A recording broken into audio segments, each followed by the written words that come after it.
Alam mo, sa totoo lang, nung una pa lang, crush na rin kita. Siyempre, ang mga Kalingap reactors din natin, no? Pasupport na rin po ng kanilang YouTube channel. Hello po, please support React Village. Sa pong kalingap na sugid na taga-subaybay. Please support po ninyo.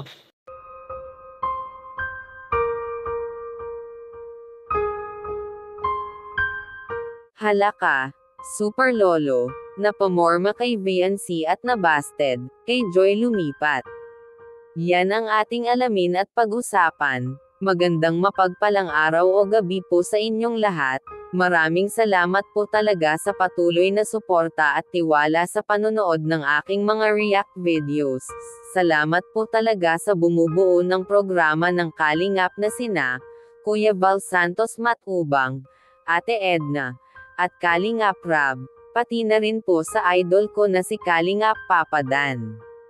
Dahil po sa programa nyo, maraming taong mahirap ang guminhawa, at nabago ang buhay.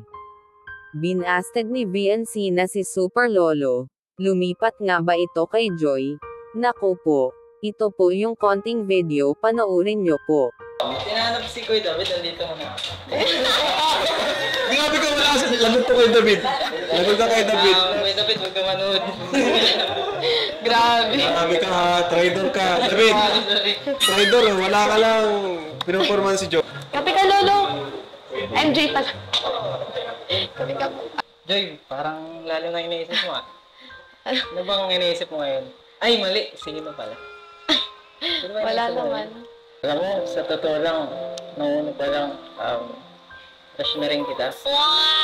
Kaso nalaman ko kada Kuya Rob na gusto ka ni Kuya David. Kaya, siyempre, ano magagawa ko? Kailangan ako magpabaya. Bago pa lang ako sa kalingap dun. Grabe naman. Nakakita ko. Kaya, yun lang. Gusto ko lang malaman mo. Parang hindi naman. Inaasar mo pa ako palagi. Siyempre, ganun man talaga dapat. Hindi mo papalata. Dapat asar-asar mo muna. Kung may problema ka, sabihin mo lang sa akin. Kung totoo man yan o hindi, ang naramdaman ni Super Lolo para kay Joy, ay wala na po tayong magagawa dyan. Nagtapat lang naman po si Super Lolo sa kanyang nararamdaman kay Joy. Di po natin alam kung seryoso ba si Super Lolo o pampa-good vibes lang ba ito. Si Super Lolo lang po ang may alam dyan. Basta ang mahalaga ay napapasaya nila ang mga viewers sa bawat eksena ng kilig moments ng channel ni Kalingap Rab. Para po sa inyo, totoo ba talaga ang nararamdaman ni Super Lolo kay Joy? Mag-comment lang po kayo. Salamat po sa suporta nyo.